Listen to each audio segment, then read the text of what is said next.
आज के इस वीडियो में मैं एक्सप्लेन करने वाला हूँ हाल ही में प्राइम वीडियो पे रिलीज हुई फैमिली मैन सीजन 3 को। सीजन 1 और 2 मैंने पहले एक्सप्लेन कर दिया है, उसका लिंक आपको डिस्क्रिप्शन में मिल जाएगा। तो सीजन 3 की शुरुआत में कहानी आती है नागालैंड के कोहिमा शहर में। यहाँ एक बहुत बड़ा सा इवेंट चल रहा था और चीफ गेस्ट के तौर पर डेविड नाम के एक पॉलिटिकल लीडर को बुलाया गया होता है। डेविड इवेंट देखकर काफी प्राउड फील करता है और कहता है कि आखिरकार उन्हें नोटिस किया जा रहा है। आखिरकार हमारे देश में ऐसी पीएम है जो हमारे डेवलपमेंट के बारे में सोच रही है। इसी भीड़ में हमें एक लड़की दिखती है। वो थोड़ी टेंशन में थी। वो अपना बैग नीचे रखती है और वहाँ से निकल जाती है। बाहर एक लड़का उसका इंतजार कर रहा होता है। जैसे ही वो लड़के के स्कूटी पर बैठती है, वो अपने बैग में रखे बॉम्ब को एक्टिवेट कर देती है और कुछ ही सेकंड में वहाँ बहुत बड़ा धमाका हो जाता है। बॉम्ब ब्लास्ट के बाद दिखाया जाता है कि इस धमाके में 30 लोग मर चुके हैं और 15 लोग घायल हैं। इस हमले में एमसीए पार्टी के चीफ डेविड भी घायल हो गए हैं। फिर दिखाया जाता है कि इम्फाल के बस अड्डे पर भी ब्लास्ट हुआ, दीमापुर के एक होटल में ब्लास्ट हुआ, पासीघाट के पार्किंग लॉट में ब्लास्ट हुआ और भी कई जगह धमाके हुए हैं। लेकिन अभी तक किसी ने इन धमाकों की जिम्मेदारी नहीं ली। इसे टेररिस्ट अटैक बताया जा रहा है। 48 घंटे में नॉर्थ ईस्ट में 6 धमाके हो चुके हैं, लेकिन अभी भी प्राइम मिनिस्टर बासु की तरफ से कोई स्टेटमेंट नहीं आया।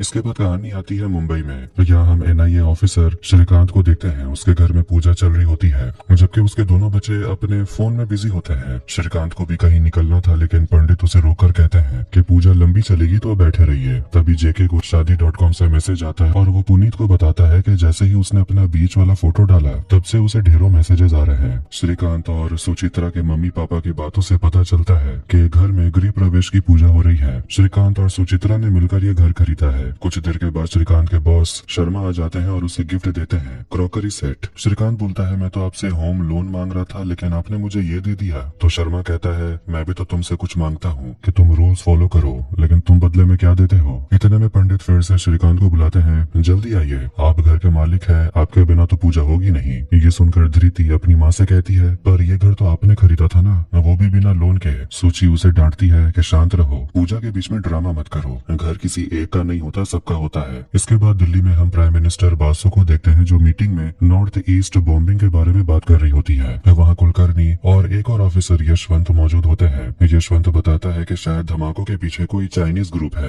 कुलकर्णी कहता है कि जो भी एक्शन लेना है सोच समझकर लेना चाहिए, वरना प्रोजेक्ट साहकार पर असर पड़ेगा। इसी बात पर कुलकर्णी और यशवंत में थोड़ी बहस हो जाती है। वारा प्रसाद, जो कुलकर्णी के साथ होता है, कहता है कि पहले मिशन साहकार पूरा हो जाए, फिर कोई बड़ा कदम लिया जाएगा। प्राइम मिनिस्टर वासु कहती है, रेबल ग्रुप के साथ मीटिंग होने का इंतजार करते हैं, तब तक कोई कदम नहीं उठाएंगे, लेकिन जो भी करना है जल्दी करना पड़ेगा। मीटिंग के बाद बाहर यशवंत पीएम को रोककर डिफेंस डील के बारे में पूछता है। वासु कहती है कि फिलहाल वो प्रायोरिटी नहीं है, ज्यादातर बजट अभी प्रोजेक्ट साहकार के लिए जा रहा है, जो नॉर्थ ईस्ट में पीस और डेवलपमेंट के लिए बनाया गया है। अब लंदन में हम एक बिलियनर द्वारकानाथ को देखते हैं, जो कुछ लोगों के साथ मीटिंग कर रहा होता है। वो लोग इंडिया और पीएम वासु के साथ होने वाले डील पर बात कर रहे थे। तभी वहाँ पर मीरा आती है। वो आराम से सोफा पर बैठकर चाय पीने लगती है। वहाँ मौजूद लोग कहते हैं कि ये डील पिछले साल हो जानी चाहिए थी और कलेक्टिव इसको लेकर बहुत परेशान है। एक आदमी कहता है, हो सकता है कि द्वारकानाथ को वाशिंगटन डीसी जाना पड़े। ये सुनकर मीरा टेंशन में आ जाती है और कहती है कि वो इंडिया को युद्ध का डर दिखाएगी और अब जब वो इस डील में शामिल हो चुकी है,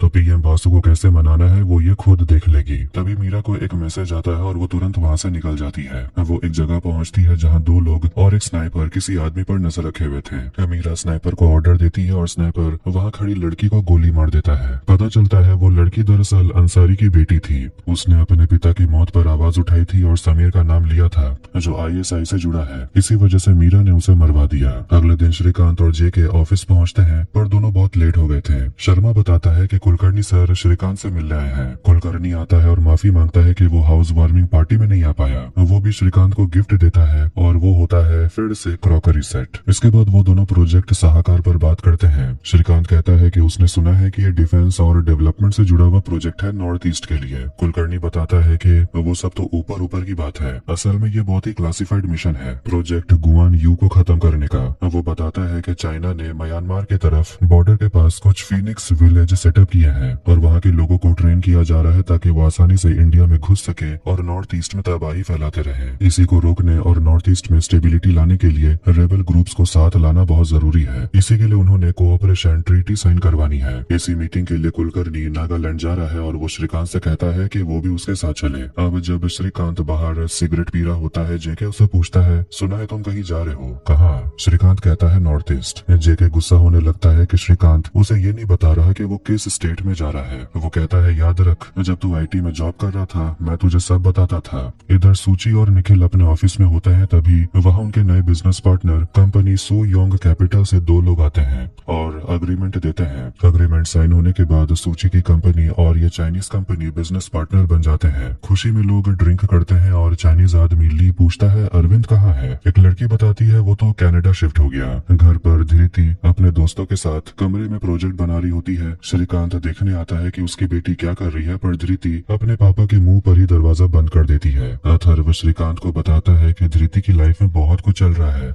वो सोशल एक्टिविस्ट है, LGBTQ के लिए आवाज भी उठाती है और नॉन बाइनरी पीपल को सपोर्ट करने के लिए उसने अपना प्रोनाउन भी बदल लिया। वो अब शी हर की जगह दे देम इस्तेमाल करती है। श्रीकांत को ये सब कुछ समझ ही नहीं आता। तभी सूची घर आती है और अथर्व अपने मम्मी पापा से पूछता है कि जब गेस्ट नहीं होते तब आप एक दूसरे से बात क्यों नहीं करते? श्रीकांत बेटे से कहता है कि तू कुछ और काम क्यों नहीं करता? शाम को जेके एक लड़की से मिलने जाता है जो उसे शादी.com पर मिली थी। लड़की के बहुत सारे हॉबीज थे। वो जेके से पूछती है, तुम फ्री समय में क्या करते हो? जेके कहता है, मेरे पास तो समय ही नहीं होता। लड़की पूछती है, क्यों, क्या तुम सीक्रेट एजेंट हो? जेके हंसकर कहता है, नहीं ऐसी कोई बात नहीं है। लड़की थोड़ा हैरान हो जाती है कि जेके सच में शादी के इरादे से उसे मिलने आया है। जेके हैरान होकर पूछता है, शादी.com पर तो शादी के लिए तो प्रोफाइल बनाते हैं। लड़की पूछती है, तो फिर तुमने अपने प्रोफाइल में #FWB क्यों लिखा है? जेके कहता है, दूसरों के प्रोफाइल में देखा, कूल लगा तो मैंने भी लिख दिया। लड़की बताती है, इसका मतलब होता है फ्रेंड्स विद बेनिफिट्स। जेके असली मतलब समझता है और कहता है, पर इसके लिए तो दूसरे ऐप्स होते हैं ना। लड़की कहती है, हाँ लेकिन उनमें तो सारे लड़के लूजर्स होते हैं, शादी.com पर अच्छे लड़के मिलते हैं। रात को श्रीकांत अपने ही कमरे में सोफे पर सोने की तैयारी कर रहा था। श्रीकांत सूची को बता देता है कि वो कुछ दिनों के लिए देहरादून जा रहा है, मतलब वो अपनी पत्नी से ही झूठ बोल रहा था। सूची बिना कुछ कहे सो जाती है। जोया रिकवर होने के बाद फिर से टास्क फोर्स ज्वाइन करना चाहती है। उसके फिजिकल टेस्ट और मेंटल टेस्ट लिए जा रहे थे और हर टेस्ट में जोया को एक्सेलेंट मिलता है। टेस्ट के समय उसे मिलिंद के बारे में सवाल पूछे जाते हैं और वो सारे जवाब स्मार्टली देती है। बाहर खड़ा श्रीकांत समझ जाता है कि जोया झूठ बोल रही है, लेकिन मशीन उसका झूठ पकड़ नहीं पा रही। बाहर आते ही जोया श्रीकांत का चेहरा तक नहीं देखती और चली जाती है। श्रीकांत फिर से उसे टीम में वापस आने की परमिशन दे देता है। लंदन में समीर मीरा से मिलता है। मीरा उसे हाथ नहीं मिलाती क्योंकि उसे डॉक्टर अंसारी वाले मामले की सच्चाई पता थी। समीर मीरा को धन्यवाद कहता है अंसारी की बेटी को मरवाने के लिए। अब वो अंसारी के मर्डर केस से फ्री हो चुका है। मीरा कहती है, मैंने तुम्हारी मदद की, अब तुम्हारी बारी। वो पूछती है कि गुआन यू प्रोजेक्ट कैसा चल रहा है? समीर कहता है, जैसा सोचा था वैसा ही, काफी फिनिक्स विलेज के लोग हमारे अंदर आ चुके हैं। मीरा पूछती है, फ्रीलांस कर रहे हो या फिर ISI के साथ? समीर कहता है, आप पाकिस्तान की हालत तो जानती हैं, लोगों के पास खाने तक के पैसे नहीं है, इसलिए मुझे चाइना के साथ हाथ मिलाना पड़ा। मीरा कहती है कि उसे कोई ऐसा आदमी चाहिए जो नॉर्थ ईस्ट को अच्छे से पहचानता हो, ये मिशन बहुत इंपॉर्टेंट है। समीर कहता है कि मेरी नजर में है एक बहुत काबिल आदमी। अरुणाचल प्रदेश में रुकमा नाम का एक आदमी एक बंदे को धमका रहा होता है जिसने रुकमा से हथियार खरीदे थे और हथियार खरीद कर उसी का माल चुरा लिया। वो आदमी जान बख्शने की भीख मांगता है। रुकमा उसे याद दिलाता है कि उसने 30 लाख का माल चुराया। तभी रुकमा को रैबिट का फोन आता है जो कि गाजर खाते हुए बात कर रहा था। रैबिट बताता है कि एक काम आया है, बजट अच्छा है, करीब 3 मिलियन पाउंड मिलेंगे। क्लाइंट लंदन का है लेकिन काम यही करना है। रुकमा कहता है कि नॉर्थ ईस्ट में सिक्योरिटी बहुत बढ़ गई है, काम इतना आसान नहीं है, 5 मिलियन है तो बोलो, उससे कम में नहीं होगा। फोन रखते ही रुकमा उन आदमियों को मार देता है। प्राइम मिनिस्टर गुस्से में थी क्योंकि ऑपोजिशन लगातार उन पर इल्जाम लगा रहा था कि वो कुछ कर नहीं रही, जबकि सब जानते हैं कि बॉम्ब ब्लास्ट के पीछे चाइना का हाथ है। संबित कहता है कि शायद यशवंत सही था, चाइना के खिलाफ कुछ करना चाहिए, लेकिन प्राइम मिनिस्टर अपने प्रोजेक्ट साहकार को रिस्क में नहीं डालना चाहती थी। अगले दिन अथर्व अपना डांस वीडियो सोशल मीडिया पर अपलोड करने की कोशिश करता है, लेकिन ऐप अचानक बंद हो जाता है। सूची को निखिल का मैसेज आता है और पता चलता है कि इंडियन गवर्नमेंट ने 69 चाइनीज ऐप्स पर बैन लगा दिया है, जिसमें सूची का ऐप श्रिंक मी भी शामिल था। कोहिमा नागालैंड पहुंचकर कुलकर्णी और श्रीकांत सलोनी से मिलते हैं। सलोनी श्रीकांत से पूछती है कि तुम यहाँ क्या करने आए हो। वो उससे सिर्फ सच सुनना चाहती थी, लेकिन श्रीकांत कुछ भी सच नहीं बताता और चला जाता है। फिर कुलकर्णी और श्रीकांत डेविड से मिलते हैं। डेविड एक कहानी सुनाता है। 1999 में म्यांमार में जब दुश्मनों को उनके लोकेशन का पता चल गया था, तब श्रीकांत ने डेविड और उसके लोगों की जान बचाई थी। श्रीकांत मुस्कुराकर कहता है, मैं तो बस अपनी ड्यूटी कर रहा था। डेविड कहता है, उम्मीद है कि तुम्हारे अंदर अभी भी वही आग होगी। डेविड सलोनी का जिक्र करता है, कहता है, मुझे लगा था तुम दोनों शादी कर लोगे। कुलकर्णी कहता है कि उसकी पत्नी का नाम सलोनी नहीं है, श्रीकांत की पत्नी का नाम सुचित्रा है। फिर वो लोग होने वाली मीटिंग के बारे में बात करते हैं जहाँ रेबल लीडर्स आने वाले थे। तभी डेविड का पोता स्टीवन आता है। स्टीवन अपने दादा से कहता है कि आप इन लोगों पर भरोसा क्यों कर रहे हो, इन्होंने हमेशा हमें दबाया है, मैं आपको ये पीस डील साइन करने नहीं दूंगा। डेविड समझाता है कि वायलेंस से कुछ हासिल नहीं हुआ,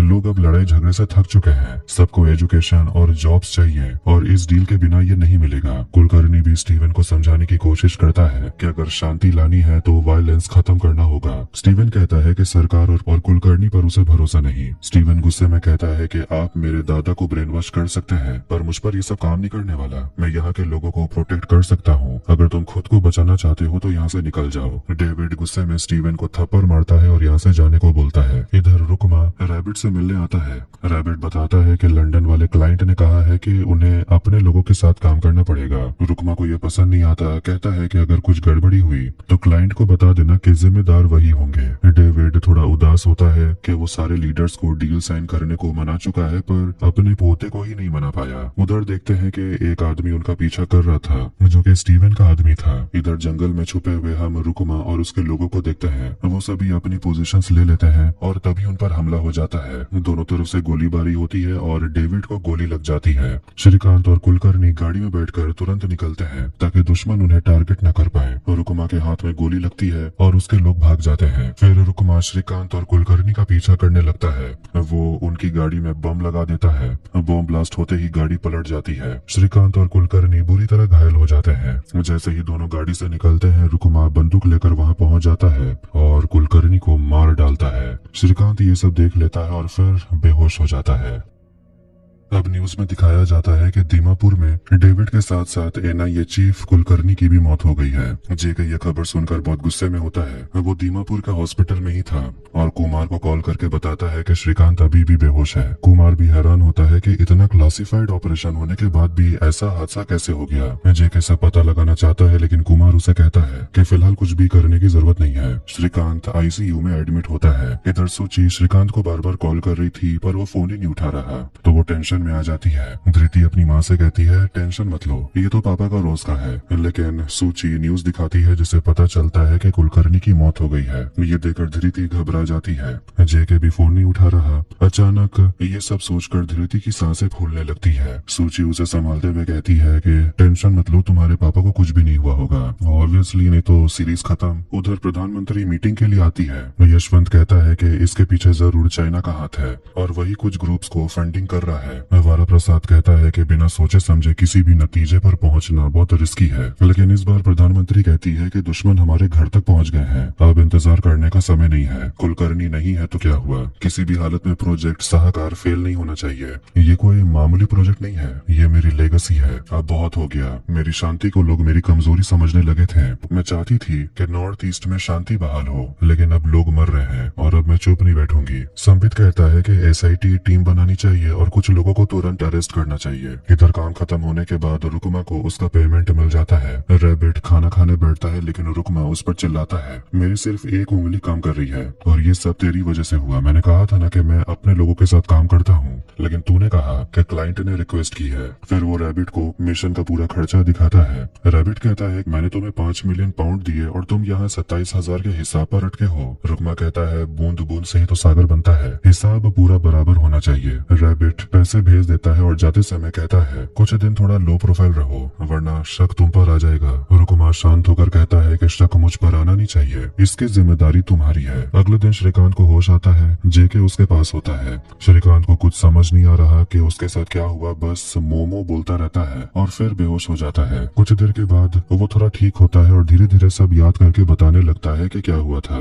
श्रीकांत को कुलकर्णी सर की याद आती है और वो पूछता है कुलकर्णी सर कहाँ है। जब उसे पता चलता है कि वो नहीं रहे तो श्रीकांत फूट फूट कर रोने लगता है। उधर रुकमा नीमा नाम की लड़की के घर आता है जो कि उसकी गर्लफ्रेंड है। वहाँ नीमा अपने बेटे बॉबी के साथ रहती है। बॉबी रुकमा के पास आकर पूछता है क्या आप मेरे पापा हो। रुकमा गुस्से में कहता है पागल है क्या और उसे भगा देता है। हॉस्पिटल में श्रीकांत को समझ आता है कि कोई तो है जिसे इस क्लासिफाइड मीटिंग के बारे में पहले से पता था, शायद कोई अंदर का ही आदमी है। श्रीकांत जेके से कहता है अजीत और पुनीत को भी तुरंत यहाँ बुला लो, मैं किसी और पर भरोसा नहीं कर सकता। जाते जाते जेके कहता है कि सूची तुम्हें बार बार कॉल कर रही थी, इसलिए श्रीकांत तुरंत सूची को कॉल करता है। सूची बहुत चिल्लाती है और श्रीकांत अभी भी झूठ बोलने लगता है कि वो देहरादून में है। सूची उसे कहती है झूठ बोलना बंद करो, मुझे पता है तुम दीमापुर में हो, जेके ने मुझे बता दिया। कुलकर्णी सर के साथ जो हुआ उसके लिए सॉरी। श्रीकांत कहता है किसी और बारे में बात करते हैं और वो पूछता है तुम्हारा काम कैसा चल रहा है। सूजी कहती है गवर्नमेंट ने मेरे ऐप को बैन कर दिया है क्योंकि हमारे मेजर स्टेक होल्डर चाइनीज हैं। टोटल 69 चाइनीज ऐप्स को बैन कर दिया गया है। वो बता रही होती है कि अब वो न्यूज चैनल में जाने के बारे में सोच रही है ताकि इस मामले पर वो आवाज उठा सके और खुद को बचा सके। वो कहती है शुक्र है कि अथर्व को इस सब के बारे में कुछ पता नहीं है। इधर नीमा और रुकमा आपस में बात कर रहे होते हैं। नीमा चाहती है कि रुकमा उससे शादी कर ले, लेकिन रुकमा शादी नहीं करना चाहता। नीमा शादी इसलिए करना चाहती है ताकि उनका रिश्ता ऑफिशियल हो जाए और उसके बेटे को भी एक पापा मिल जाए। रुकमा कहता है कि लेकिन तेरा बेटा बॉबी मेरा बेटा नहीं है, अगर तुझे पैसे चाहिए तो बोल। नीमा गुस्सा हो जाती है और कहती है कि मैं बस अपने बेटे के बारे में सोच रही हूँ, अगर तुम मर गए तो हमारे पास रहने के लिए घर भी नहीं होगा। रुकमा कहता है कि मेरी हालत ऐसी है कि मैं किसी का बाप नहीं बन सकता। इधर दीमापुर हॉस्पिटल में एनआईए वहीं पर अपना बेस बना लेती है जब तक श्रीकांत ठीक नहीं हो जाता। पुनीत सबको प्रोजेक्ट गुआन यू के बारे में बताता है और कुछ लोगों के फोटोज दिखाता है। श्रीकांत कहता है कि वो लोग इन लोगों में से नहीं है। उसे एक धुंधला चेहरा याद आता है और कहता है कि वो आदमी जिसने हमला किया था वो वहाँ का लोकल नहीं था, वो थोड़ा अलग था। थोड़ी देर बाद पुनीत नॉन लोकल की लिस्ट लाता है और दिखाता है जिसमें रुकमा भी था, लेकिन उसमें वो थोड़ा क्लीन शेव्ड होता है इसलिए श्रीकांत उसे पहचान नहीं पाता। लेकिन बाद में दिमाग पर जोर डालने पर उसे याद आता है कि यही तो था जिसने हमला करवाया था। श्रीकांत फिलहाल इसे सीक्रेट रखना चाहता है क्योंकि यहाँ किसी को भी बताना खतरनाक हो सकता है। इधर स्कूल में देखते हैं कि अथर्व बैले प्रैक्टिस कर रहा होता है लेकिन वो अपने डांस में ध्यान नहीं दे पा रहा था। एक खूबसूरत सीनियर लड़की अमीरा भी डांस करती है। वो अथर्व के लिए थोड़ा परेशान थी। वो उसे पूछती है कोई प्रॉब्लम है क्या। अथर्व कहता है नहीं। वहाँ 3 स्टूडेंट्स होते हैं जो अथर्व को देखकर मजाक उड़ाते हैं। कहते हैं कि उसमें अभी भी हिम्मत है, अपने से 2 साल बड़ी लड़की के साथ डांस कर रहा है। अमीरा अथर्व के डांसिंग वीडियोस की भी तारीफ करती है। अमीरा के जाने के बाद वही 3 लड़के आते हैं और अथर्व को परेशान करने लगते हैं, पर अथर्व वहाँ से भाग जाता है। दीमापुर में सलोनी रुकमा के बारे में और जानकारी लेकर आती है। वो एक आर्टिकल दिखाती है जिससे पता चलता है कि बचपन में रुकमा एक बार किडनैप हुआ था और बिना मदद के वो सबको मारकर वहाँ से भाग गया। वो एक्स बीपीएफ कैडेट भी रह चुका है लेकिन बाद में ड्रग केस में पकड़ा गया और उसके परिवार ने भी उसे छोड़ दिया। अब रुकमा कहाँ है ये नहीं पता। श्रीकांत सलोनी से कहता है क्या तुम नारकोटिक्स की मदद नहीं ले सकती, उन्हें टिप दे दो, वैसे भी वो बहुत बड़ा स्मगलर है, इस आदमी ने कुलकर्णी को मारा है, प्लीज हमारी हेल्प कर दो। सलोनी मान जाती है। लंदन में मीरा समीर से मिलने आती है और दीमापुर में धमाका कराने के लिए समीर को थैंक यू कहती है। समीर कहता है सिर्फ थैंक यू, लगता है मेरे आदमियों ने अच्छा काम नहीं किया। वो बोलता है कि एनआईए चीफ की मौत के बाद इंडिया पलटकर जवाब जरूर देगा, इसलिए आगे भी तुम्हें मेरी जरूरत पड़ेगी। समीर कहता है कि मैं तुम्हारी मदद करूंगा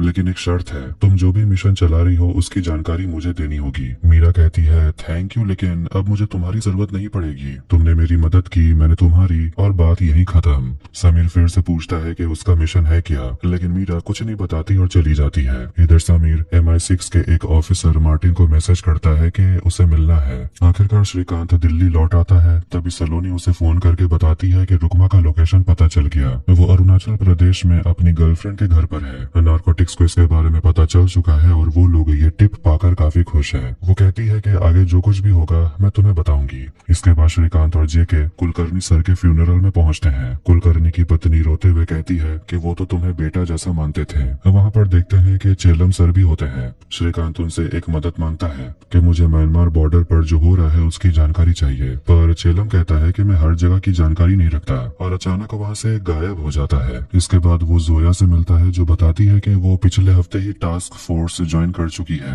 आखिर में वहाँ पर प्राइम मिनिस्टर बासु पहुँचती है अपनी श्रद्धांजलि देने। वो कुलकर्णी की पत्नी से कहती है कि देश हमेशा कुलकर्णी का आभारी रहेगा। इसके बाद वो तुरंत जाने लगती है। श्रीकांत प्राइम मिनिस्टर से बात करना चाहता था। प्राइम मिनिस्टर उसे पहचानती है और सामने आने देती है। वो पूछती है क्या बात है। श्रीकांत बताता है कि कुलकर्णी सर के केस के बारे में कुछ अर्जेंट बात करनी है। प्राइम मिनिस्टर कहती है कि आप मेरे ऑफिस आइए, तब आराम से बात करेंगे। बाहर संबित पूछता है कि तुम्हें क्या बताना था। श्रीकांत बताता है कि जिसने अटैक किया था मैंने उसे अपनी आंखों से देखा। उसका नाम रुकमा है, नॉर्थ ईस्ट का एक बहुत बड़ा ड्रग स्मगलर। संबित सोचता है कि आखिर एक ड्रग स्मगलर कुलकर्णी को क्यों मारेगा। संबित बोलता है कि मुझे तो पता चला है कि इस हमले के पीछे डेविड का पोता स्टीवन का हाथ है। श्रीकांत कहता है ऐसा नहीं हो सकता। संबित कहता है ऐसा भी तो हो सकता है कि स्टीवन ने ही रुकमा को हायर किया हो इस काम के लिए। इसलिए सब लोग श्रीकांत की बात को नजरअंदाज कर देते हैं और कहते हैं मीटिंग में मिलते हैं। उधर मीरा द्वारका से मिलने आती है।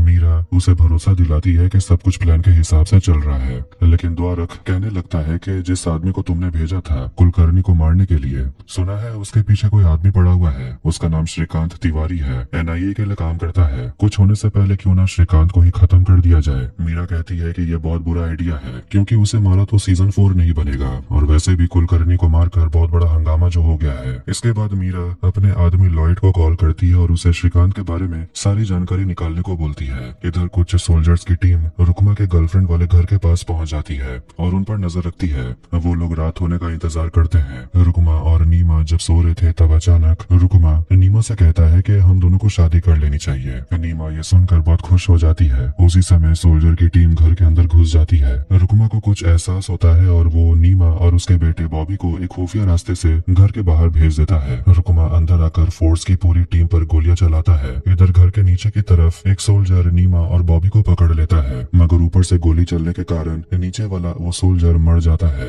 सबको मार देने के बाद रुकमा नीचे आता है और देखता है कि नीमा को भी गोली लग गई थी और वो भी मर गई है। इसके बाद वो बॉबी को लेकर निकलता है। उधर सलोनी श्रीकांत को अपडेट देती है कि रुकमा उनके हाथ से निकल गया। गाड़ी में बॉबी अपनी माँ के मरने पर बहुत ज्यादा रो रहा था, लेकिन उसे कैसे संभालना है रुकमा को खुद नहीं पता। समीर मीरा को कॉल करता है और कहता है कि मैंने कहा था ना इंडिया चुप नहीं बैठेगा, वो लोग रुकमा के पीछे हैं। मीरा कहती है कि ये तो सिर्फ एक एजेंट है, मैं उसे संभाल लूंगी। समीर जब नाम पूछता है मीरा बताती है श्रीकांत तिवारी। समीर हंसते हुए कहता है तुम उसे हल्के में नहीं ले सकती, अभी भी तुम्हारे पास समय है, मैं तुम्हारी मदद कर सकता हूँ। लेकिन मीरा फिर भी कहती है कि एक एजेंट को संभालने के लिए मुझे तुम्हारी मदद नहीं चाहिए। इसके बाद लॉयड मीरा को श्रीकांत और उसके परिवार के बारे में काफी सारे जानकारी देता है। सूची प्राइम टाइम शो पर चली जाती है न्यूज डिबेट के लिए, जहां चाइना फंडेड एप्स और जितने भी चाइनीज फंडेड प्लेटफॉर्म्स बैन हुए हैं उनके बारे में बात हो रही थी। सूची से पूछा जाता है कि क्या उसकी कंपनी का डाटाबेस चाइना के पास है। वो कहती है ऐसा बिल्कुल भी नहीं है। उधर देखते हैं कि घर में दोनों बच्चे और श्रीकांत ये न्यूज टीवी पर देख रहे थे। अचानक सवाल बदल जाता है और सूची की पर्सनल लाइफ के बारे में पूछा जाने लगता है। उसका और श्रीकांत का डिवोर्स नोटिस भी लाइव न्यूज चैनल पर दिखाया जाता है। इससे सूची गुस्सा होने लगती है। तभी एक आदमी जो उसके बगल में बैठा था पूछता है आपका पर्सनल डाटा पब्लिक हो गया तो आप नाराज हो रही हैं, लेकिन आपने हमारा डाटा चाइनीज कंपनी को बेच दिया, वो आपको सही लगा। बहस बढ़ जाती है और गुस्से में सूची डिबेट छोड़कर चली जाती है। धृति अपने पापा से पूछती है क्या ये सब सच है। अगली सुबह भी वो अपने मम्मी पापा से पूछती है क्या आखिर ये सब कब से चल रहा है। श्रीकांत कहता है 2 साल से। अथर्व कहता है तो फिर क्या हमें किसी एक के साथ रहना पड़ेगा। मैं 6 महीने पापा के साथ रह लूंगा और 6 महीने सूची के साथ। तभी जेके घर आता है और दोनों बच्चे उससे भी पूछते हैं कि कम से कम आपको तो सच बताना चाहिए था। अब जब एक सीक्रेट खुल चुका था, धृति कहती है तो फिर अथर्व को दूसरा सीक्रेट भी बता दो।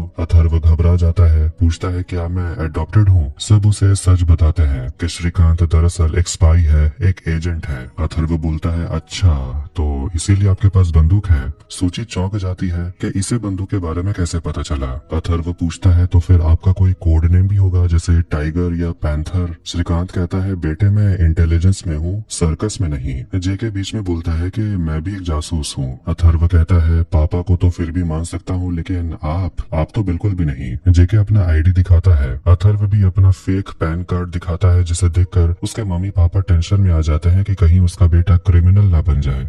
रुकमा रैबिट से पूछता है कि उसके ठिकाने की जानकारी बाहर कैसे गई। रैबिट कहता है कि आप कहाँ रहते हो ये तो मुझे भी नहीं पता, तो मैं कैसे किसी को बताऊंगा। रुकमा उसे धमकाता है, कहता है कि उसे लंदन वाले क्लाइंट से बात करनी है। फिर वो गोली मारकर रैबिट का कान उड़ा देता है। इधर श्रीकांत के सीनियर्स उसे कहते हैं कि उसे एडमिनिस्ट्रेटिव लीव पर जाना होगा जब तक वो ठीक से रिकवर नहीं हो जाता, लेकिन श्रीकांत कहता है कि वो मिशन पर काम करना चाहता है। अब उन लोगों को लगने लगा है कि हादसे में सिर्फ श्रीकांत ही बचा था, तो हो सकता है कि कुलकर्णी की मौत में श्रीकांत का ही हाथ हो, इसीलिए अब श्रीकांत सस्पेक्ट है। ये सुनकर श्रीकांत हैरान हो गया था कि लोग उस पर इल्जाम कैसे लगा सकते हैं। जब तक ये केस सुलझ नहीं जाता वो शहर से बाहर भी नहीं जा सकता।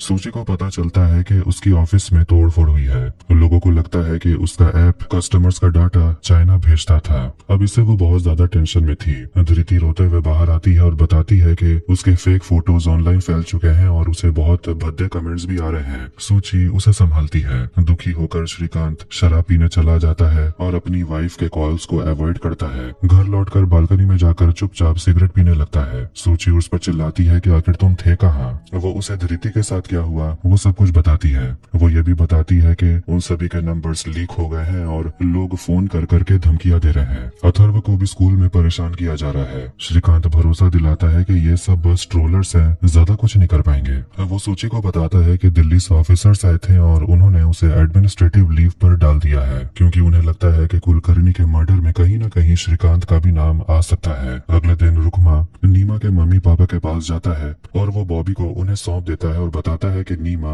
अब नहीं रही, लेकिन उसके मम्मी पापा कहते हैं कि नीमा तो हमारे लिए बहुत साल पहले ही मर चुकी थी। रुकमा उन दोनों को ढेर सारे पैसे देता है, लेकिन वो फिर भी बॉबी को अपनाने के लिए नहीं मानते। तो वो बंदूक निकाल लेता है, तो मजबूरी में नीमा के मम्मी पापा मान लेते हैं, लेकिन बॉबी वो तो रुकमा को छोड़ना ही नहीं चाहता, इसलिए वो लड़के को लेकर वहाँ से चला जाता है। जोया बहुत समय बाद ऑफिस ज्वाइन करती है और पुनीत उसको बताता है कि श्रीकांत को एडमिनिस्ट्रेटिव लीव पर डाल दिया गया है, मतलब एक तरह से सस्पेंड कर दिया गया है। अब एक नई एसआईटी टीम इस मिशन को संभालेगी और इन्वेस्टिगेशन का इंचार्ज है यतीश।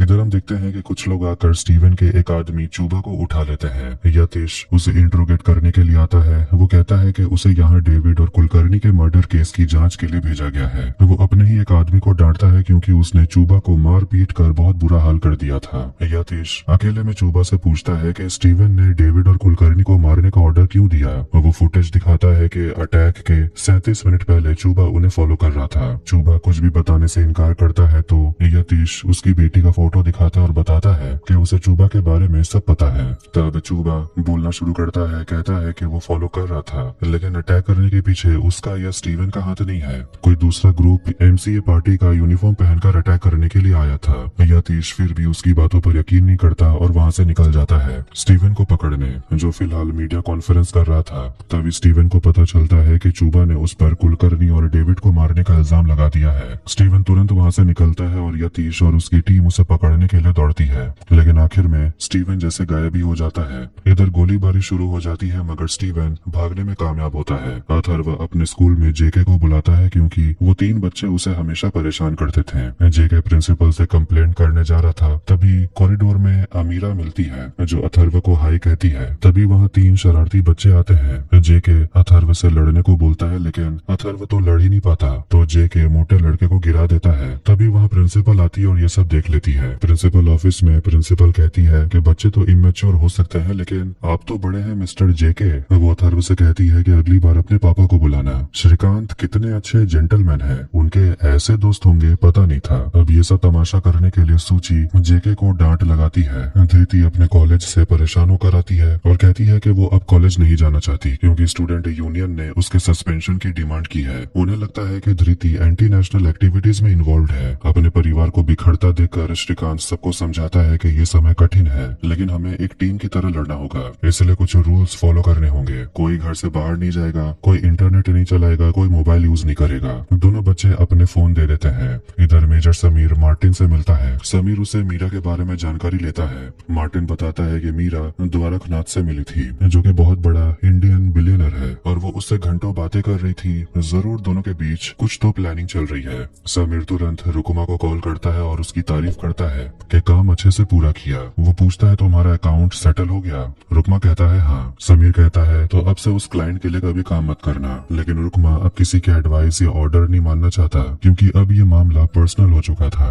शाम के समय श्रीकांत और उसके ऑफिस के दोस्त ड्रिंक करने गए होते हैं। जेके लेट आता है क्योंकि वो एक लड़की के साथ डेट पर गया हुआ था। श्रीकांत उसे डांटता है कि मेरी लाइफ में सब कुछ तहस नहस हो गया और तू लड़कियां घुमा रहा है। अजीत पूछता है कि तो अब करना क्या है? श्रीकांत बताता है कि टास्क में जितने लोगों ने भी नॉर्थ ईस्ट वाली फाइल को एक्सेस किया है उन्हें पहले ढूंढना होगा। अजीत बताता है कि यतीश और उसकी टीम ने सारा एक्सेस ले लिया है और अगर हम किसी भी सेंसिटिव फाइल को देखने की कोशिश भी करेंगे तो उन्हें पता चल जाएगा, इसलिए शायद अब हमें हैकिंग करनी पड़ेगी। पुनीत इसके लिए मान जाता है। श्रीकांत अपने दोस्तों से कहता है कि ये मिशन बहुत रिस्की है और अगर कोई भी यहाँ से जाना चाहता है तो जा सकता है, लेकिन तीनों कहते हैं कि वो श्रीकांत को अकेला नहीं छोड़ेंगे। पुनीत जेके के फोन से एक फोटो हैक कर लेता है जिससे जेके और पुनीत लड़ने लगते हैं और श्रीकांत सोचता है कि ऐसे लोगों के साथ वो दुनिया कैसे बचाएगा। अगली सुबह जब ऑफिस में कोई नहीं आया होता, पुनीत हैकिंग करके डाटाबेस का एक्सेस पा लेता है। तभी अजीत आकर उसे डरा देता है और डाटाबेस में कुछ ऐसा पता चलता है जिससे वो घबरा जाता है। उधर श्रीकांत दिल्ली जाने के लिए पैकिंग कर रहा था प्रधानमंत्री के साथ मीटिंग के लिए। जेके एक लड़की के साथ डेट पर आया होता है और उस लड़की का इंतजार कर रहा था।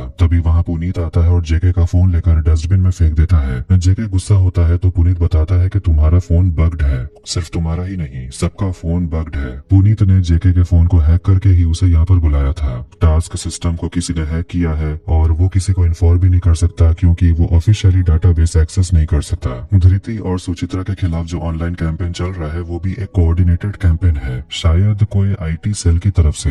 पुनीत जेके को छोटा कीपैड वाला फोन देता है और कहता है इसी से बात करेंगे। यतीश इन्वेस्टिगेशन पूरी करके फाइल अपने बॉस को सबमिट करता है और एक अरेस्ट वारंट निकालने को बोलता है। जेके तुरंत एयरपोर्ट पहुंचता है और श्रीकांत को फोन लेकर फेंकने वाला होता है, लेकिन श्रीकांत उसे रोक देता है। जेके बताता है कि पुनीत ने बताया हमारा फोन बग्ड है। श्रीकांत तुरंत पुनीत को फोन करता है। पुनीत बताता है कि मैंने डाटाबेस में प्रोजेक्ट साहकार ढूंढा लेकिन कुछ मिला नहीं। फिर मैंने एम्प्लॉय फाइल्स चेक की और मुझे पता चला कि दीमापुर में आपके कॉन्वॉय से जो सिग्नल भेजा जा रहा था और जो अटैकर्स को मिल रहा था वो सिग्नल भेजने वाला श्रीकांत ही था। श्रीकांत गुस्सा होकर कहता है कि मैं कैसे कर सकता हूँ, मेरा फोन तो ऑफ था। पुनीत कहता है इससे फर्क नहीं पड़ता, जिसने भी ये किया है उसने एडवांस स्पाईवेयर इस्तेमाल किया है। आपका फोन कॉम्प्रोमाइज था इसलिए आपकी लोकेशन उन्हें मिल गई। यतीश और उसकी टीम ने श्रीकांत के खिलाफ अरेस्ट वारंट निकाल लिया है। यतीश एयरपोर्ट के लिए निकल चुका था। श्रीकांत को बोर्डिंग के लिए बुलाया जाता है और फ्लाइट टेक ऑफ के लिए रेडी हो जाती है। यतीश पहुंचकर टेक ऑफ रोकने की कोशिश करता है लेकिन अब ये पॉसिबल नहीं था, इसीलिए वो प्लान बनाता है कि श्रीकांत जैसे ही दिल्ली उतरेगा उसे अरेस्ट कर लिया जाएगा। उधर जेके श्रीकांत के परिवार को लेकर निकलता है क्योंकि अब उन्हें घर में रखना सेफ नहीं। अगली सुबह दिल्ली में इंतजार कर रहे एजेंट्स को पता चलता है कि श्रीकांत दिल्ली पहुंचा ही नहीं, उसका सिर्फ फोन एयरपोर्ट पर था। यतीश अपनी टीम से कहता है श्रीकांत के परिवार वालों के फोन को ट्रैक करो। उधर श्रीकांत अपने परिवार के साथ ट्रेन में होता है। जेके वहीं था और उसने भी सभी के फोन को ऑटो रिक्शा में छोड़ दिया था और उसी ऑटो को यतीश की टीम पकड़ लेती है क्योंकि परिवार वालों को फोन तो उसी में था। इधर ट्रेन में टिकट चेक होने वाला था। इससे पहले ही श्रीकांत सबको फेक आईडी दे देता है। धृति खुश नहीं थी क्योंकि उसे जो आईडी मिला था उसमें उसका नाम श्रेया लिखा हुआ था। अथर्व भी बोलने लगता है कि मेरा नाम सुमन क्यों है, ये तो लड़कियों का नाम होता है। श्रीकांत ने अपना नाम राहुल रखा था। वो सबको समझाता है कि अभी के लिए काम चला लेते हैं, बाद में इसे जला देंगे। टीसी टिकट चेक करने के लिए आता है और जेके के फेक आईडी देखकर उसे सच में साउथ इंडियन समझ लेता है और उसे अपने तेलुगु भाषा में बात करने लगता है। जेके को कुछ भी समझ नहीं आता, बस हाँ ना में जवाब देते रहता है। खैर किसी तरह श्रीकांत जेके को वहाँ से बचाता है। टीसी श्रीकांत मतलब राहुल से पूछता है कि आप क्या करते हो। श्रीकांत बताता है कि मैं लाइफ एंड रिलेशनशिप काउंसलर हूँ। ये सुनकर सूची अपनी आंखें घुमाती है। उधर प्राइम मिनिस्टर मीडिया कॉन्फ्रेंस करती है और उनसे पूछा जाता है कि दुश्मन को रोकने के लिए एप्स बंद करने के अलावा कोई और रास्ता है क्या। प्राइम मिनिस्टर कहती है कि मैं सारे राज आपके सामने नहीं बता सकती, लेकिन इतना कह सकती हूँ कि मिस्टर कुलकर्णी इस देश के बहुत काबिल सिपाही थे और उनके कातिल बहुत बहुत ही जल्द पकड़े जाएंगे। हमारी एजेंसी रात दिन काम कर रही है और मुझे उन पर भरोसा है। कॉन्फ्रेंस से बाहर आने के बाद प्राइम मिनिस्टर संबित से पूछती है कि श्रीकांत वाली मीटिंग का क्या हुआ। संबित कहता है कि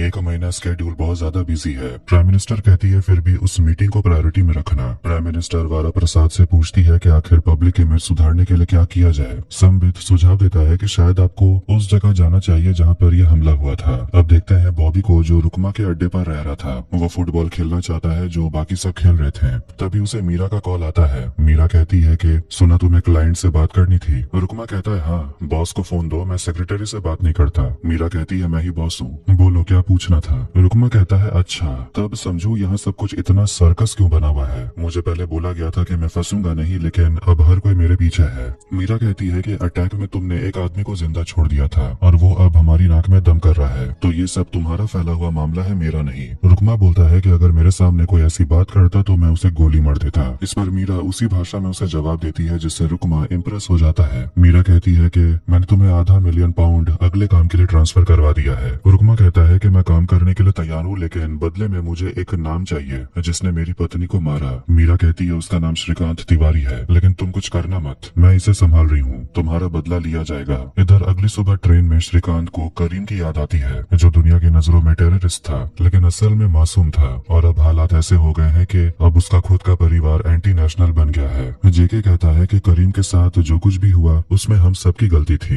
लेकिन अब वापस अतीत के बारे में सोचकर क्या फायदा। सोचो अब रुकमा को कैसे पकड़ना है। श्रीकांत कहता है रुकमा तो सिर्फ एक मोहरा है, इसके पीछे बहुत बड़ा गेम चल रहा है। उसने टास्क सिस्टम को हैक किया, मेरे फोन को ट्रेस किया, मीडिया को मैनिपुलेट करके मेरे परिवार को टारगेट बनाया। सच बताऊं तो बहुत समय के बाद मुझे डर लग रहा है, खासकर अपने परिवार के लिए। यतीश अपनी टीम को ऑर्डर देता है कि श्रीकांत, सुचित्रा और जेके को ट्रेस करो, उनके क्रेडिट कार्ड यूपी ट्रांजैक्शंस के जरिए। विनीत कुछ फेक आईडी लेकर आता है जो श्रीकांत और जेके को अलॉट की गई थी। जोया वहां आती और बताती है कि श्रीकांत कभी ऑफिशियल फेक आईडी यूज कभी नहीं करेगा, ये कुछ अनऑफिशियल आईडीज हैं, चांस है कि इनमें से वो कुछ यूज करे और ये सिस्टम में ट्रेस नहीं होगा। इसके बाद इस्लामाबाद में मेजर समीर CIA में काम करने वाले ब्रूस से मिलता है। समीर उसे मीरा की फोटो दिखाता है। ब्रूस कहता है हॉट है, लेकिन मैं उसे पहचानता नहीं। समीर कहता है कि इस औरत के बारे में सारी जानकारी पता करो, बदले में मैं तुम्हें बता सकता हूँ कि अमेरिका में कितने सारे चाइनीज स्लीपर सेल्स एक्टिव हैं। ब्रूस मान जाता है और कहता है ठीक है, मैं मीरा का पता लगा लूंगा। समीर मुस्कुराते हुए कहता है लेकिन मैंने तो मीरा का नाम ही नहीं लिया।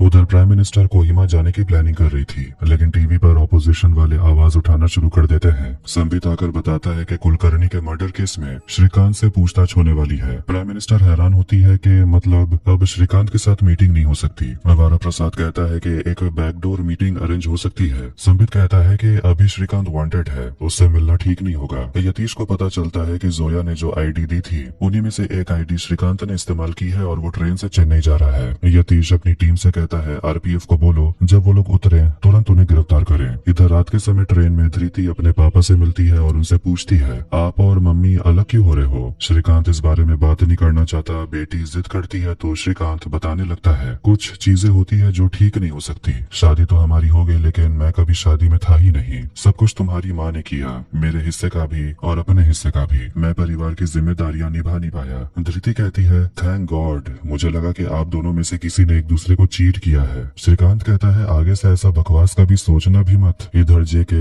अथर्व के स्कूल में उस लड़की अमीरा के बारे में पूछता है। अथर्व कहता है वो मेरी गर्लफ्रेंड नहीं है। धृति अपने पापा से पूछती है जब आपको पता था कि आपकी जॉब ऐसी है तो आपने शादी क्यों की। श्रीकांत कहता है जो लोग देश के लिए काम करते हैं क्या उन्हें फैमिली बसाने का हक नहीं है। फिर वो बताने लगता है कि पहली बार वो सूची से कैसे मिला और शादी के 1 साल बाद ही धृति पैदा हो गई। धृति पूछती है अलग होने की क्या बात है, बात करके मामला सुलझ नहीं सकता। श्रीकांत कहता है ये बात तुम नहीं समझोगी। धृति अपने पापा को गले लगाती है। अथर्व आखिरकार मान लेता है कि उसे अमीरा पसंद है, पर वो जेके से पूछता है कि उससे बात कैसे किया जाए। अथर्व कहता है एक काम करता हूँ, मैं उसे घोस्ट कर दूंगा, उससे बात ही नहीं करूंगा। पीछे से धृति सब सुन लेती है और कहती है तेरा तो कुछ नहीं हो सकता। इधर आखिरकार ट्रेन चेन्नई पहुँच जाती है। RPF की टीम ट्रेन पर चढ़ती है श्रीकांत को पकड़ने। उन्हें 2 आदमी मिलते हैं जो दारू पी रहे थे, लेकिन श्रीकांत नहीं मिलता। यतीश काफी गुस्सा होता है, साफ साफ हो जाता है कि श्रीकांत उस ट्रेन में नहीं था और श्रीकांत ने अपनी अनऑफिशियल आईडी भी इस्तेमाल नहीं की। यतीश बहुत गुस्से में था क्योंकि वो 2 बार फेल हो गया और श्रीकांत को पकड़ नहीं पाया।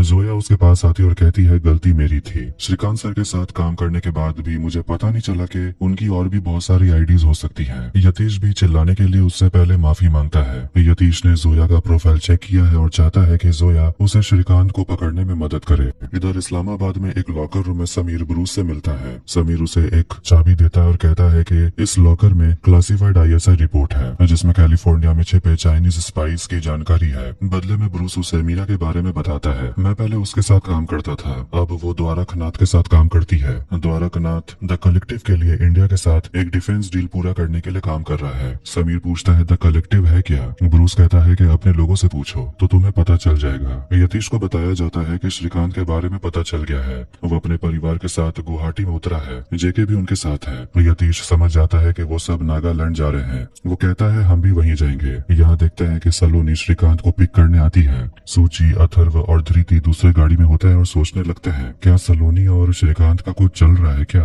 इधर सलोनी श्रीकांत को बताती है कि प्राइम मिनिस्टर यहाँ आने वाली है। सलोनी पूछती है तुम्हारी फैमिली कैसी है? श्रीकांत कहता है फिलहाल तो सब कुछ बिगड़ा हुआ है। मैं ज्यादा कुछ उन्हें बता तो नहीं सकता, लेकिन फिर भी वो थोड़े बहुत समझते तो हैं और ज्यादा सवाल नहीं पूछते, पर पता नहीं कब क्या हो जाए। हमेशा इस बात का डर लगा रहता है। मीरा रुकमा को कॉल करती है और उसे काम के लिए तैयार रहने को बोलती है और कहती है थोड़ा संभल कर रहना, वहाँ पूरी फौज होगी। रुकमा श्रीकांत के बारे में और जानकारी मांगता है। मीरा कहती है कि उसकी फैमिली को टारगेट करने में हमने कोई कसर नहीं छोड़ी। अब लोग उन्हें एंटी नेशनल मानते हैं। श्रीकांत को सस्पेंड करवा दिया गया है, यहाँ तक कि कुलकर्णी के मर्डर में श्रीकांत प्राइम सस्पेक्ट है। इसके बाद रुकमा उस रैली ग्राउंड में चला जाता है जहाँ प्राइम मिनिस्टर आने वाली थी। बॉबी रुकमा से कहता है पापा मुझे आइसक्रीम चाहिए। रुकमा कहता है मैं तेरा पापा नहीं हूँ और आइसक्रीम सेहत के लिए खराब होता है। ये सुनकर बॉबी उदास हो जाता है। उसका उतरा हुआ चेहरा देखकर रुकमा उसे आइसक्रीम खिलवाने ले जाता है। धीरे धीरे रुकमा और बॉबी की बॉन्डिंग अच्छी होने लगती है। यहाँ बॉबी अपना पूरा नाम बताता है, बॉबी मैकफेरिन। दूसरी तरफ सलोनी श्रीकांत और उसके परिवार को अपने एक दोस्त के घर पे ले आती है जो फिलहाल कश्मीर में पोस्टेड है। इसलिए यहाँ कुछ समय के लिए श्रीकांत अपने परिवार के साथ रह सकता है, लेकिन श्रीकांत फैसला करता है कि वो और जेके किसी और घर में रहेंगे ताकि अगर कोई हमला हो तो परिवार से दूर रहे। फिर अकेले में श्रीकांत सूची से कहता है कि धृति पूछ रही थी कि हम दोनों अलग क्यों हो रहे हैं। मैंने उसे बता दिया कि मैं तुम्हारे लिए कभी इमोशनली अवेलेबल था ही नहीं। जो हुआ वो सब मेरी गलती है। और वो कहता है कि अभी भी उसे बस कुलकर्णी सर का बदला लेना है। जाने से पहले वो अपनी पत्नी को अपना फोन देता है और कहता है मैं हर सुबह 9 से 12 के बीच कॉल करूंगा, बाकी समय फोन ऑफ रखना। इधर यतीश, जोया और पूरी टीम नागालैंड पहुंच जाती है। पुलिस की टीम से उन्हें पता चलता है कि पीएम आने वाली है और हो सकता है कि श्रीकांत रैली में उनसे मिलने की कोशिश करे। श्रीकांत और जेके दूसरे घर में रहने के लिए आते हैं। सलोनी पूछती है आगे का क्या प्लान है? श्रीकांत कहता है जितनी जल्दी हो सके स्टीवन को ढूंढना होगा। सलोनी कहती है आसान नहीं है, वो शायद म्यांमार जा चुका है। श्रीकांत फिर एक अननोन नंबर पर मैसेज करता है और स्टीवन के बारे में पूछता है, लेकिन जवाब आता है कि उसे नहीं पता। अगले दिन प्राइम मिनिस्टर कोहिमा पहुंचती है। उन्हें देखने के लिए पूरी भीड़ इकट्ठा हो गई थी। इधर रुकमा बॉबी को स्कूल यूनिफॉर्म पहनाकर तैयार करता है और याद दिलाता है कि तुम्हें पता है ना कि क्या करना है। बॉबी कहता है हाँ, मैं ये बैग लोगों के बीच में छुपा दूंगा, फिर वापस आ जाऊंगा। इसके बाद रुकमा बैग लेकर बॉबी को बाहर ले आता है। जैसे ही स्कूल बस आती है, रुकमा बॉबी को बच्चों के बीच में भेज देता है ताकि वो आराम से अंदर चला जाए। बॉबी फिर अपना बैग एक डस्टबिन में डाल देता है और भागने लगता है, लेकिन अचानक जोया से टकरा जाता है। जोया उसे स्कूल यूनिफॉर्म में देखकर पूछती है क्या तुम भटक गए हो? तुम्हारे मम्मी पापा कहाँ हैं? तभी सामने एक कपल खड़ा दिखता है और वो उसे बॉबी के पेरेंट्स समझकर छोड़कर चली जाती है। बॉबी फिर भागता है लेकिन उसे बाहर निकलने का रास्ता मिलता नहीं। उधर रुकमा इंतजार कर रहा था, लेकिन बॉबी तो यहाँ आइसक्रीम खाने लगता है। रुकमा बॉम्ब बनाने वाले आदमी से पूछता है जब तक बटन नहीं दबाऊंगा तब तक बॉम्ब नहीं फटेगा ना? वो आदमी कहता है ये बॉम्ब है, बॉम्ब की कोई गारंटी नहीं होती। इधर मीरा बम धमाके का इंतजार कर रही थी। बॉबी को नहीं आते देखकर वो तुरंत उसे ढूंढने निकलता है। रुकमा को उसके आदमी फोन करते हैं कि भैया आप तुरंत वहाँ से निकलिए, कुछ मिनट में बॉम्ब फट जाएगा, बॉबी को छोड़ दीजिए। लेकिन तभी वो बॉबी को देख लेता है और उसे तुरंत लेकर निकल पड़ता है। आखिर में पीएम वहाँ पहुँच जाती है और भीड़ देखकर उसे बहुत खुश होती है। तभी रुकमा बॉम्ब का बटन दबा देता है।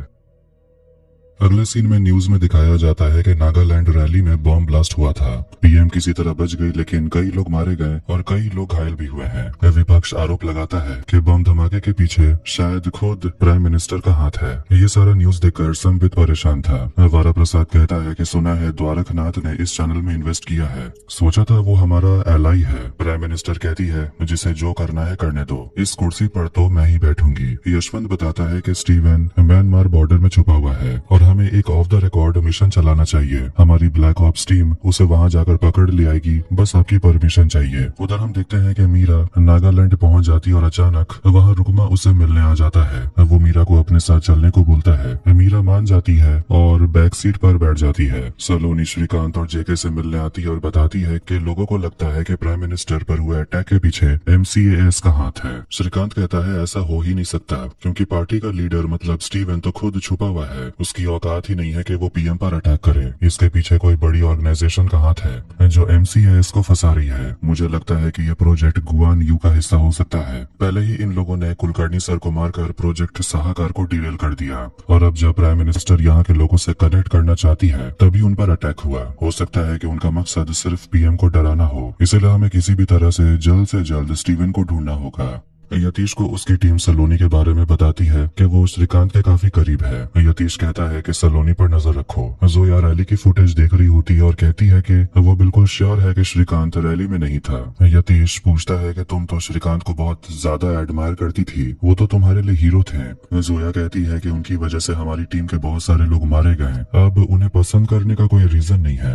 यतीश पूछता है क्या तुम मिलिंद की मौत का बदला ले रही हो? जोया कहती है मैं बस अपना काम कर रही हूँ। उधर रुकमा मीरा को लेकर जा रहा होता है और पीछे मीरा के लोग भी फॉलो करते हैं। तभी रुकमा गाड़ी तेज भगाने लगता है ताकि देख सके कि मीरा के लोग कितने लायक हैं। रुकमा बहुत आगे निकल जाता है और मीरा डर जाती है। वो बंदूक निकालकर उसे गाड़ी रोकने को बोलती है। मीरा उस पर चिल्लाती है कि आखिर मैं तुम्हें इतने पैसे क्यों दे रही हूँ? तुम मिशन को ठीक से पूरा नहीं करते हो। रैली में बॉम्ब पहले फटना चाहिए था, अगर प्राइम मिनिस्टर को कुछ हो जाता तो। रुकमा बताता है लेकिन कुछ हुआ तो नहीं ना, मतलब हमेशा की तरह काम पूरा हुआ। फिर दोनों वहाँ से निकलते हैं। इसके बाद हम देखते हैं प्राइम मिनिस्टर को सैटेलाइट इमेज दिखाकर बताया जाता है कि स्टीवन और MCS के लोग इंडिया म्यांमार के बॉर्डर के पास रुके हुए हैं। अगर उन्हें वहां से हटाने या उन पर अटैक करने की कोशिश की जाए तो जीरो कोलैटरल डैमेज की गारंटी नहीं दी जा सकती, लेकिन मिशन सक्सेस जरूर होगा, इसकी गारंटी है। इस मिशन को लीड करेगा कर्नल विक्रम। वारा प्रसाद चेतावनी देता है कि अगर अटैक में आम लोगों को जरा से भी चोट पहुंची तो सब लोग सरकार के खिलाफ हो जाएंगे, लेकिन प्राइम मिनिस्टर इस बार रिस्क लेने को तैयार थी। उधर मीरा और रुकमा बैठे होते हैं और रुकमा उसे लोकल ड्रिंक अपोंग पिलाता है। रुकमा कहता है कि वो ड्रिंक नहीं करता, जिस पर मीरा हंसते हुए कहती है यकीन नहीं होता कि एक ड्रग डीलर ड्रिंक नहीं करता। तभी बॉबी आ जाता है जो सोना नहीं चाहता, वो चाहता है कि पापा उसे सुलाएं, इसलिए रुकमा बॉबी को लेकर चला जाता है। इधर यतीश जोया से आकर बात करता है, दोनों अपने परिवार के बारे में बात करते हैं। यतीश बताता है कि उसकी माँ दिल्ली में रहती है और उसके पापा अब इस दुनिया में नहीं है। वो एक मिशन में था जब उसके पापा चल बसे और वो अपने पापा के अंतिम संस्कार में भी नहीं जा पाया। जोया बताती है कि वो अपनी माँ की एक लौती बेटी है और उसकी माँ को तो मिलिंद बहुत ज्यादा पसंद था। जब भी जोया घर से बाहर होती तो मिलिंद उसके घर पर आ जाता। मिलिंद को याद करके जोया रोने लगती और कहती है मैंने ही उसे दोबारा टास्क फोर्स ज्वाइन करने के लिए कन्विंस किया था। यतीश उसे संभालने के लिए गले लगाता है और जोया उसे किस कर लेती है, लेकिन फिर खुद को रोक लेती है। यतीश जोया को उसके बिस्तर पर सुला देता है। उधर मीरा अभी भी सिर्फ काम को लेकर बात करते रहती है तो रुकमा उसे कहता है कि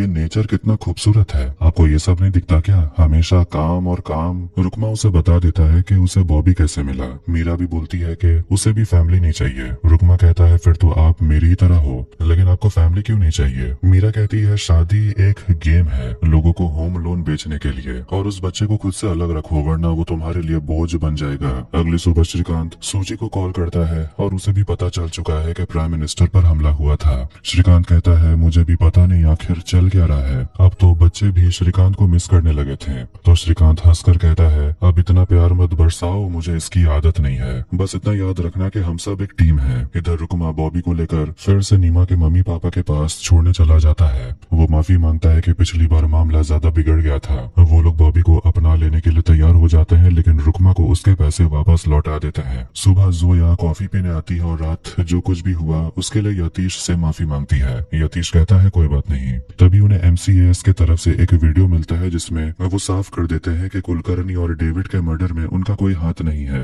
और उनके पास इसे साबित करने के लिए एक प्रूफ भी है। अगर सरकार को प्रूफ चाहिए तो 24 घंटे के अंदर उन्हें ईमेल करना होगा, वरना ये प्रूफ पब्लिक कर दिया जाएगा। यतीश रिप्लाई करने का सोचता है। वही वीडियो मीरा और रुकमा को भी मिलता है। श्रीकांत को भी ये वीडियो मिलता है और वो सोचता है कि ये वीडियो बनाया किसने है। वो जो भी है पहले उसे ढूंढना होगा। श्रीकांत, जेके और उनका ड्राइवर जेम्स सामने वाले साइबर कैफे पर नजर रखे हुए थे जोजो को ढूंढने के लिए, क्योंकि उसी ने वीडियो अपलोड किया था। जेके वहाँ पाइनएप्पल खाने लगता है और श्रीकांत फिर से उसे चिढ़ाता है कि 10 मिनट पहले तो तूने मोमो खाया। उधर रुकमा मीरा को बॉर्डर के पास फिनिक्स विलेज में ले जाता है और वहाँ दोनों कर्नल जूलोंग से मिलते हैं। मीरा उसे ढेर सारे पैसे देती है। जूलोंग सावधान कर देता है, तुम लोग जो कर रहे हो ये प्रोजेक्ट गुआन यू नहीं है और हम चाइनीज इंडियन जैसे नहीं है। अगर उन्हें पता चला वो तुम्हें सीधे गोली मार देंगे। इसके बाद जूलोंग उन्हें अपनी टीम से मिलाता है जिसमें बहुत सारे फाइटर्स थे। इधर श्रीकांत को एक लड़की दिखती है, वही लड़की जिसे उसने स्टीवन के साथ देखा था, मतलब वीडियो अपलोड उसी ने किया था। लॉयड मीरा के आदमी को बताता है कि जिस ईमेल से वीडियो अपलोड हुआ था उसी ईमेल से अभी लॉगिन हुआ है, तुरंत लोकेशन के लिए निकलो। एक आदमी कैफे में बैठे हुए आदमी को कॉल करता है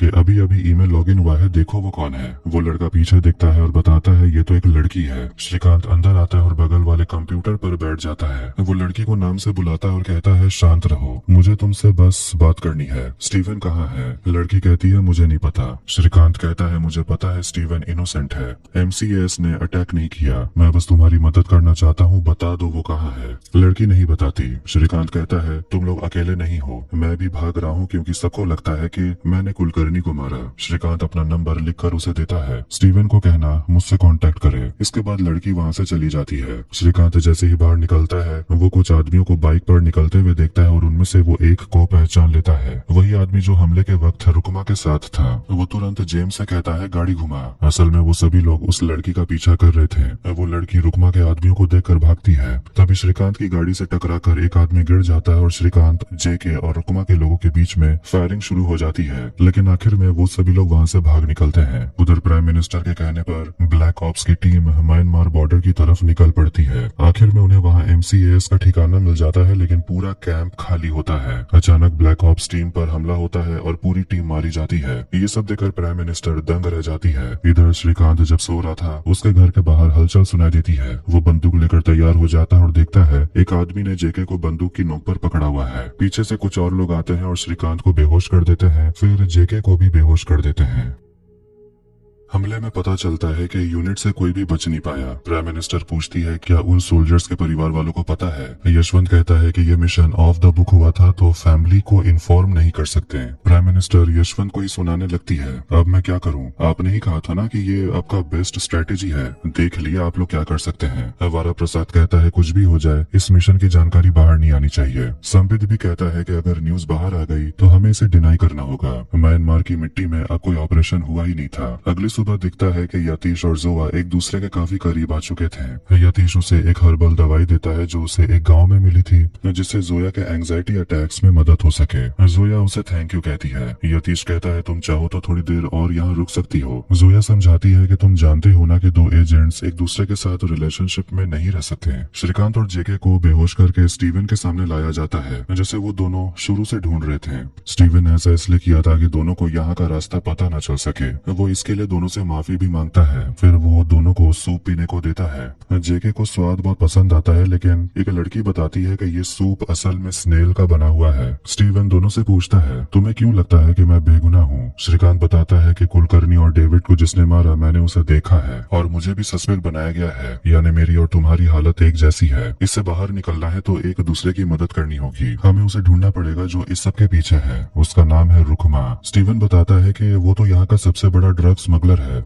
जेके बताता है कि उसने चाइनीज लोगों की मदद करने के लिए यहाँ पर फिनिक्स विलेज सेटअप किया, जिसके बारे में स्टीवन को भी पता है। उन्होंने डेविड और कुलकर्णी को इसलिए मारा क्योंकि वो दोनों प्रोजेक्ट साहकार शुरू करने वाले थे, जो प्रोजेक्ट गुआन यू को काउंटर कर सकता था। रुकमा और कर्नल जूलोंग दोनों मिलकर ये हमला कर रहे हैं। वो लोग श्रीकांत और जेके को एक वीडियो दिखाते हैं जिसमें मीरा की फोटो थी। श्रीकांत पूछता है ये कौन है। स्टीवन बताता है फिलहाल हमें भी नहीं पता, लेकिन ये रुकमा की नई क्लाइंट है और ये दोनों जूलोंग को बहुत पैसा दे रहे हैं। जेके पूछता पूछता है तुम्हारे पास ये फोटो कहाँ से आई। स्टीवन बताता है कि फीनिक्स विलेज में हमारे कुछ सपोर्टर्स हैं जो समय समय पर जानकारी भेजते रहते हैं। इसके बाद श्रीकांत तुरंत अपने बॉस कुमार को कॉल करता है जो श्रीकांत का नंबर ट्रेस करने का ऑर्डर देता है। श्रीकांत ये समझ आता है और कहता है नंबर ट्रेस करने में टाइम मत गवाइए। कुमार पूछता है आखिर तुम भाग क्यों रहे हो। श्रीकांत थोड़ा इमोशनल होकर कहता है जिसने देश के लिए सब कुछ किया, पूरी जिंदगी दांव पे लगा दी, उसे तोहफे में अरेस्ट वारंट दोगे तो भागने के अलावा क्या और चारा होगा। कुमार कहता है अगर तुम इनोसेंट हो तो तुम्हें कुछ भी नहीं होगा।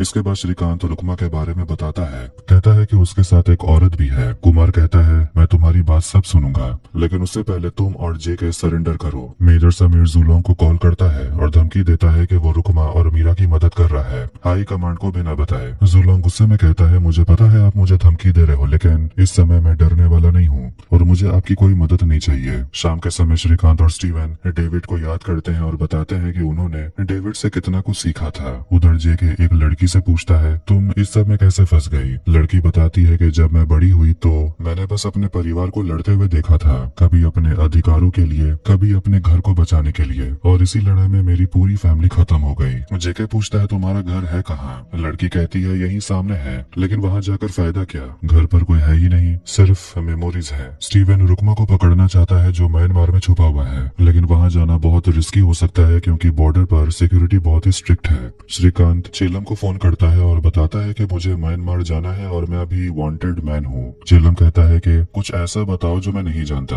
श्रीकांत मदद मांगता है तो चेलम कहता है कि मैं कोई भगवान नहीं हूँ जो हर वक्त तुम्हारी मदद करूंगा। अभी एक आदमी है जो तुम्हारी मदद कर सकता है, लेकिन मुझे पता है कि तुम्हारा ईगो तुम्हें रोक लेगा। उसे फोन करो, उसके अलावा तुम्हारी कोई मदद नहीं कर सकता। श्रीकांत उस आदमी को फोन लगाता है। इधर सूची सलोनी को कॉल करती और कहती है कि आज सुबह श्रीकांत का फोन नहीं आया। उसने कहा था कि वो हर दिन कॉल करेगा, पर सलोनी उसे शांत रहने को बोलती है और कहती है कि मैं चेक करके बताती हूँ। सुबह होते ही सलोनी श्रीकांत के घर पहुँचती और देखती है कि श्रीकांत और जे के घर पर नहीं है और पूरा सामान भी टूटा पड़ा है। जैसे ही वो घर से निकलती है दो लोग उसका पीछा करने लगते हैं। श्रीकांत सूची से आकर मिलती और कहती है कि हमें तुरंत यहाँ से निकलना होगा। सूची पूछती है श्रीकांत ठीक तो है। सलोनी कहती है वो जहाँ भी होगा ठीक होगा, लेकिन फिलहाल ये घर कॉम्प्रोमाइज हो गया है, हमें यहाँ से निकलना होगा। यतीश को खबर मिल जाती है कि सलोनी श्रीकांत के परिवार की मदद कर रही है, इसीलिए उसकी टीम तुरंत सूची के घर पहुंचकर परिवार वालों को अपने साथ ले जाती है। जाते जाते यतीश सलोनी से कहता है कि तुमने एक क्रिमिनल की मदद की है, अब तुम पर इंक्वायरी बैठेगी। इस्लामाबाद में समीर एक आदमी से मिलने जाता है जो उसे द कलेक्टिव के बारे में बताता है जो इंडिया के साथ आर्म्स डील करने वाले हैं। वो कहता है कि पाकिस्तान भी चुप नहीं बैठेगा और चाइनीज भी नहीं,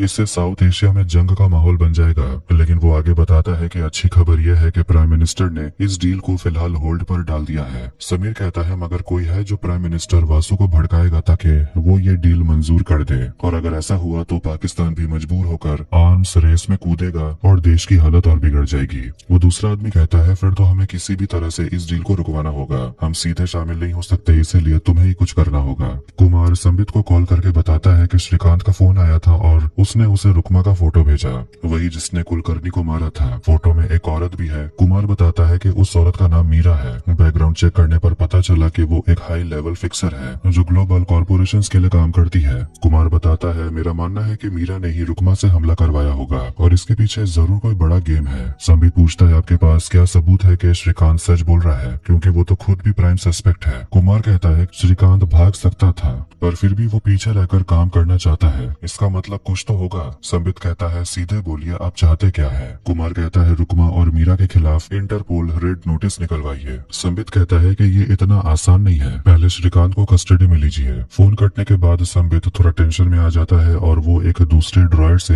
एक और फोन निकालता है और द्वारकनाथ को कॉल करता है। कहता है कि यहाँ सब कुछ गड़बड़ हो गया है, डील कैंसिल करनी पड़ेगी। द्वारक गुस्से में कहता है कि ये नहीं हो सकता, मेरे ऊपर कलेक्टिव का प्रेशर है। संबित कहता है कि सब मीरा को पहचान चुके हैं और जल्द ही वो हमें भी ढूंढ लेंगे और फिर मेरा नाम भी सामने आ जाएगा। मुझे पहले से ही ये सब नहीं करना चाहिए था। सोचा था छोटी सी डिफेंस डील है, थोड़ा पैसा कमा लूंगा, लेकिन तुम लोगों ने तो कुलकर्णी को ही मार डाला। अब मीरा के खिलाफ रेड नोटिस का प्रेशर है, अगर पीएम को पता चल गया तो मैं ज्यादा देर इसे टाल नहीं पाऊंगा। द्वारक जवाब देता है मैं संभाल लूंगा और फोन काट देता है। जोया सलोनी से मिलने आती है। सलोनी बताती है कि उसे भी एडमिनिस्ट्रेटिव लीव पर भेज दिया गया है और श्रीकांत और जेके का भी अभी तक कोई पता नहीं चला। जोया कहती है मुझे सच में नहीं पता था कि यतीश की टीम में कोई तुम्हारा पीछा कर रहा था, वरना मैं तुम्हें बता देती। सलोनी कहती है कोई बात नहीं, लेकिन तुम पर शक तो नहीं हुआ? जोया कहती है पता नहीं, लेकिन जब श्रीकांत सर ने मुझसे मदद मांगी थी मुझे पता था कि यह बहुत रिस्की होने वाला है। देखते हैं फ्यूनरल में श्रीकांत ने जोया से कहा था कि टीम में कोई गद्दार है और जो लड़की वाला वीडियो श्रीकांत को मिला था वो असल में जोया ने ही भेजा था।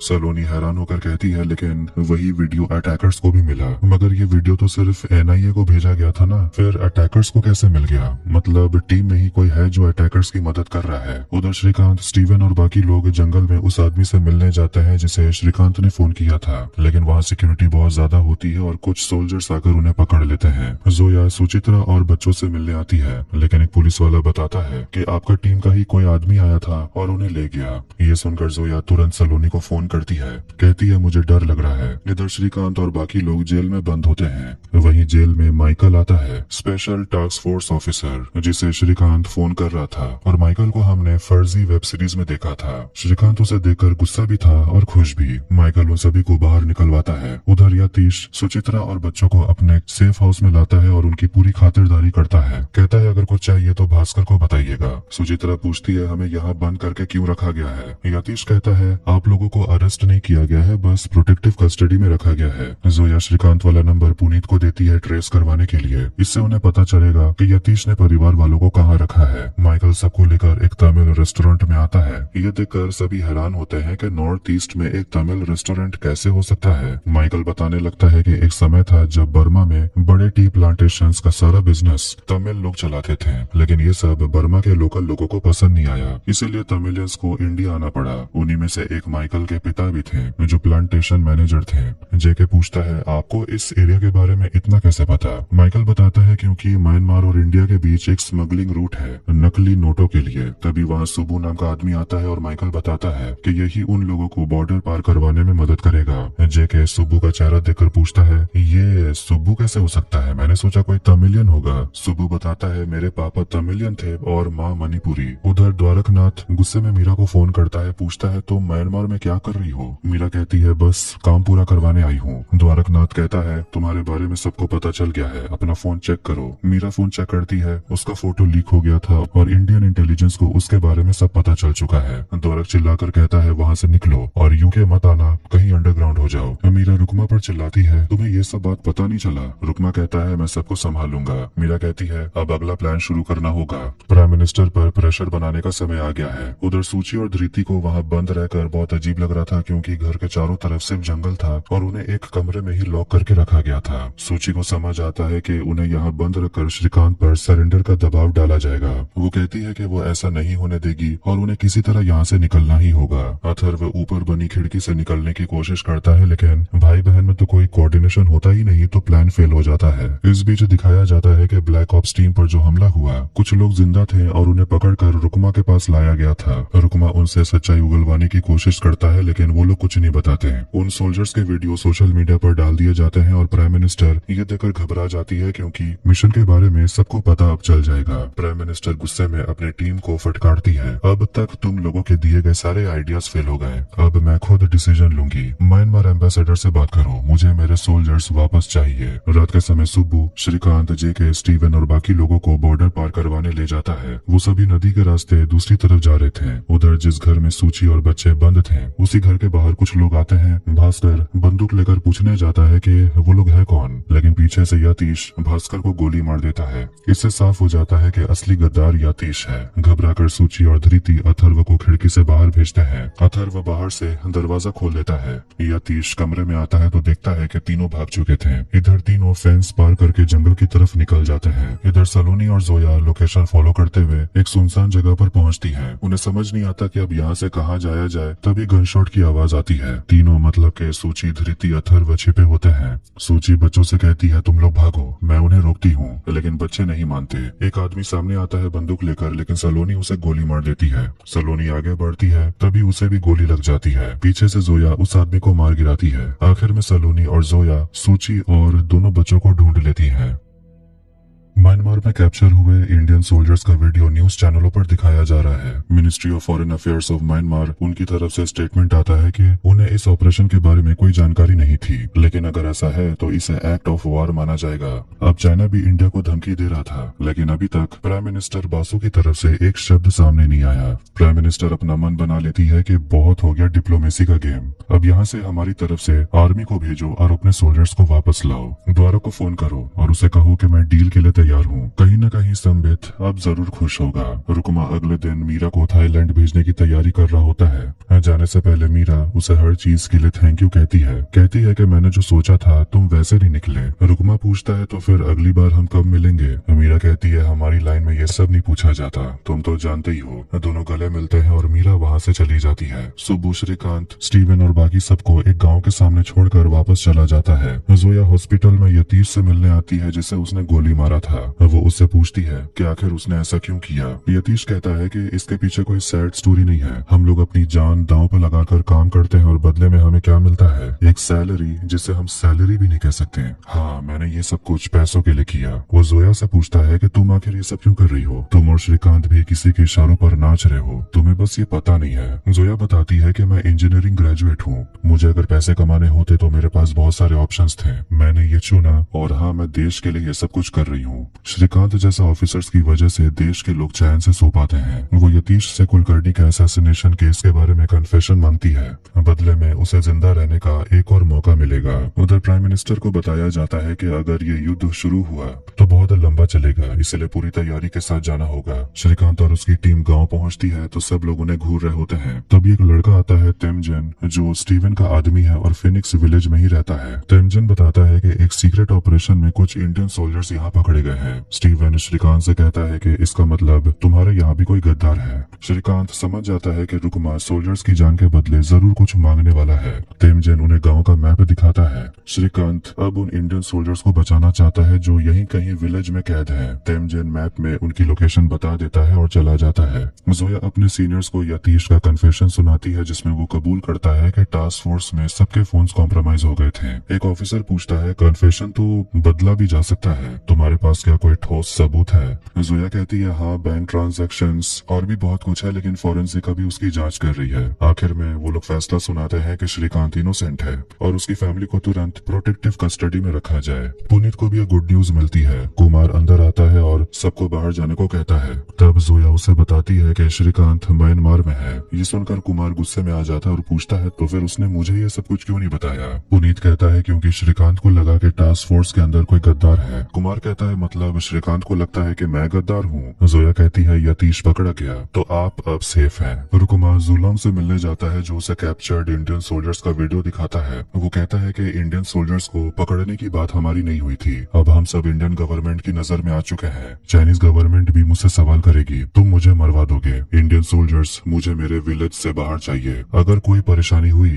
तो मैं तुम्हें मार डालूंगा। स्टीवन अपनी टीम तैयार करता है और आज रात हमला करने का प्लान बनाता है। वो लूपी सबका फोन ले लेती है। इधर हम उस न्यूज रिपोर्टर भाविक को देखते हैं जो हमेशा पीएम के खिलाफ न्यूज चलाते रहता है। उसे द्वारका का कॉल आता है। वो कहता है तुम्हारे लिए एक न्यूज है, जब तक मैं लैंड करूंगा मैं चाहता हूँ कि तुम वो न्यूज कवर करो। स्टीवन, श्रीकांत और पूरी टीम इंडियन सोल्जर्स को बचाने के लिए निकले होते हैं, लेकिन वही लोग खुद पकड़े जाते हैं। रुकमा उनसे मिलने आता है। ये दूसरी बार है जब रुकमा श्रीकांत से मिल रहा होता है। रुकमा पहले श्रीकांत पर ताने कसते हुए कहता है कि तुम ये दोहरी जिंदगी कैसे जी लेते हो, तुम अच्छे पति हो या अच्छे स्पाई हो। श्रीकांत उससे पूछता है कि वो आखिर ये सब क्यों कर रहा है। रुकमा उसे नीमा की फोटो दिखाता है और कहता है मैं इससे बहुत प्यार करता था, तेरी तरह मैं भी फैमिली मैन बनने वाला था, लेकिन तूने उसे मार दिया। श्रीकांत कहता है मैंने उसे नहीं मारा। रुकमा बोलता है लेकिन वो मरी तेरी वजह से। श्रीकांत कहता है कि उस लड़की ने तुझसे प्यार किया, उसी दिन उसने अपने डेथ सर्टिफिकेट पर साइन कर दिया था, उसकी मौत तेरी जिम्मेदारी है। रुकमा वहाँ से जाने लगता है और अपने आदमियों से कहता है इन्हें जेल में डाल दो, बाद में सोचेंगे क्या करना है, अगर इन्हें मारा तो जुल्म भड़क जाएगा।